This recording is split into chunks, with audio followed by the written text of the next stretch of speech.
Now, if I said to you we're going wildlife photographing, and we're going to go to a hide, you might think, oh, right, like a bus shed, yeah, or a bus shelter made of wood, a shed, whatever, middle of nowhere, some soggy biscuits, some lukewarm tea, and just a load of sitting there in silence, right? Well, you'd be wrong, because this girl went all the way to Estonia and went to what is possibly the most bougiest, and I mean this, the most bougiest of hides. I had Wi-Fi, a conference room, my own little place to hide, 5 hides in one, wildlife less than a metre away from me, and hot food and constant coffee.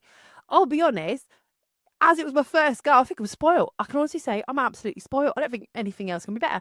But let me tell you what I learned and how much I loved it, and you're going to be like, wow. I'm not saying my photography is amazing, but I think I need to share with you just how cool it was as someone who never shoots wildlife. Got on. Now, I never expected it would be such a bougie hide, okay? It's a big wooden structure. I say big, it's like one level with multiple points of vision, which are basically the hides in various areas all over this place, right? I had Wi-Fi, I had food, I got some great coffee, thanks, Phil.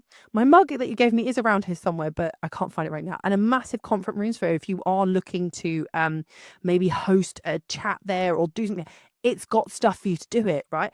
Now, I will say I was asked to go over there by Phil and his lovely partner Elaine, who own Wildlife Dreams. Now, the hide itself, I have done a video to show you more, so we'll put that up there for you. The hide itself is about 40 kilometers from the border with Russia, and it's on the edge of the nature reserve for Estonia, so where they are. So it's about 40 minutes from Tartu, 2.5 hours from Tallinn.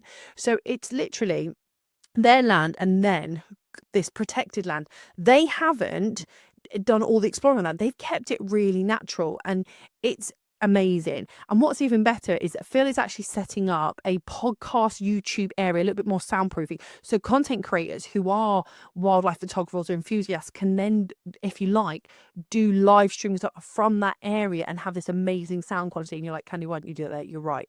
Now, as a portrait photographer, I will be very honest and tell you, I didn't think I was going to enjoy it. I don't want to sit around for ages waiting for something to arrive.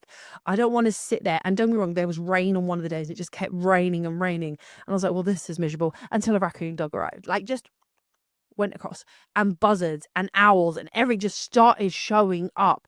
And I was just like, what? At one point, I think I did a video on my Instagram. I'll put it somewhere here. In fact, I did it on Reels. I'll put it here, where I'm editing and the fox is there. And thanks to the one-way glass, I have this amazing opportunity where I can photograph and they can't see me. It's fantastic.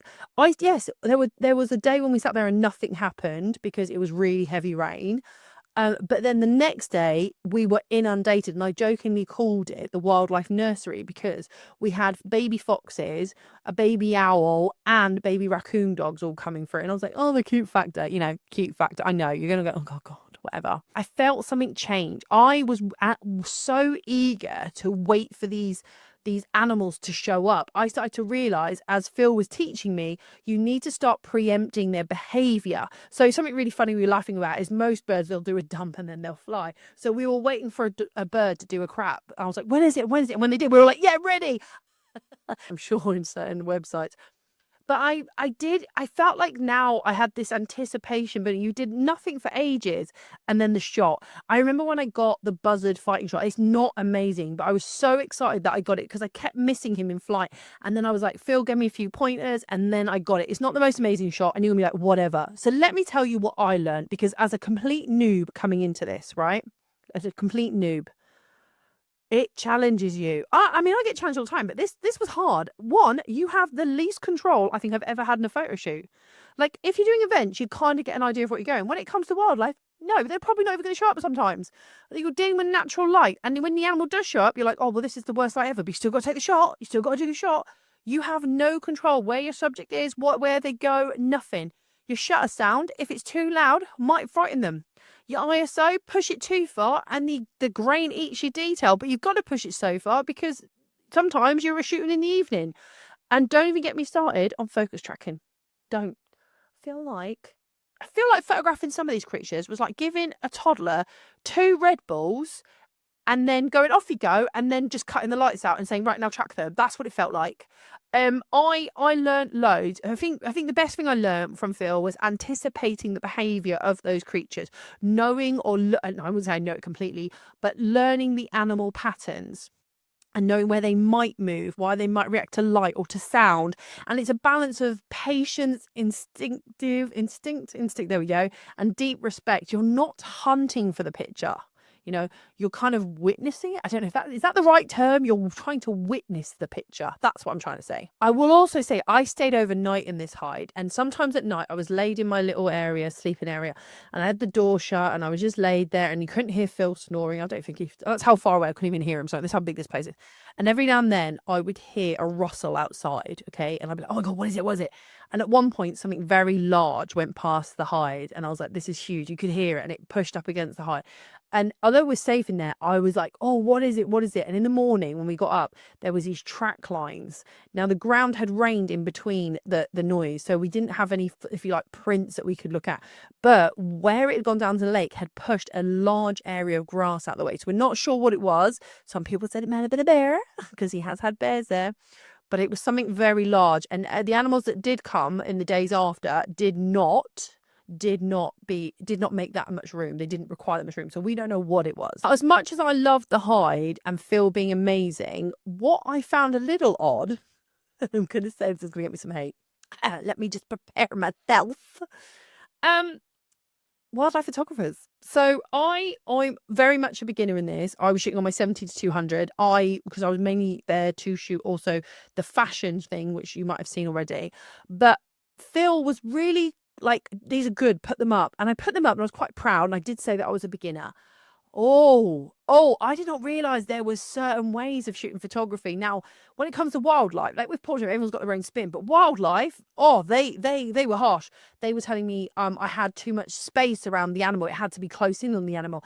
And I was using the wrong lens, and it's just a fox cub. Who cares? And I was a bit like, what? And then I realized that I liked my images more because I liked them, but also they were quite different to what I was seeing, because a lot of what I was seeing, I couldn't tell. It just felt like one bird picture of another because I couldn't see any environment. I know that's a style that people do, and I'm not trashing it. But for me, if I take a shot of a bird or an animal inside, I want to see a little bit more of the area they're in to remind me of where they were. And I found that as soon as I started showing a bit more, I started to attract those kind of photographers. Okay, and people started saying, it's really nice work, really well done. I was like, thank you very much. Obviously, it helps that Phil was there because he's quite well respected in the community, and it meant that, you know, I think that people were being kinder to me because Phil was, you know, like my mentor for it. But yeah, I'm new and I was learning, and I absolutely loved it. I don't know how to say it. Got hot sometimes, and after a while I was like, I don't know if I can keep doing this. And then a fox cub would arrive and I'd be like, oh my God, this is amazing. And then we'd watch it. And suddenly I was eager to stay up till 1 o'clock, 2 o'clock, 3 o'clock in the morning to see what else came in. I can't remember the last time I was like that, except when I'm at a gig. And what I loved about Phil is that he is really ethical when it comes to these animals. So I've always had concerns, you know. I remember when I went on holiday once and people were like going great white shark diving, and they get the animal into a frenzy. And even at my young age, I was like, I don't agree with that. I'm not here to challenge anyone. I just personally don't agree getting an animal up into a frenzy just so you can have the experience of the animal thrashing about. It's very gentle, right? Don't get me wrong. There was a point where a family of ducks arrived with their little ducklings, and I was really worried that the raccoon dogs or the fox cubs get it. And like Phil said, it's nature. You have to let it happen if it happens. And my little heart was like, no, because, you know, it's a little duckling. I know you're all going to joke at me, but, you know, there's certain things I don't necessarily want to see a duckling torn apart. It's definitely up there as one of them. But it didn't happen. And I have to say how fortunate I am, because it could have easily happened. But it was just the fact that you never knew what was going to arrive, like at all. There was no schedule. I mean, don't get me wrong. It seemed like Jay and the woodpeckers were always showing up in the morning, and they stay around for ages. And then the buzzard became quite regularly there. And then this fox cub appeared from nowhere one day and then was there every single day.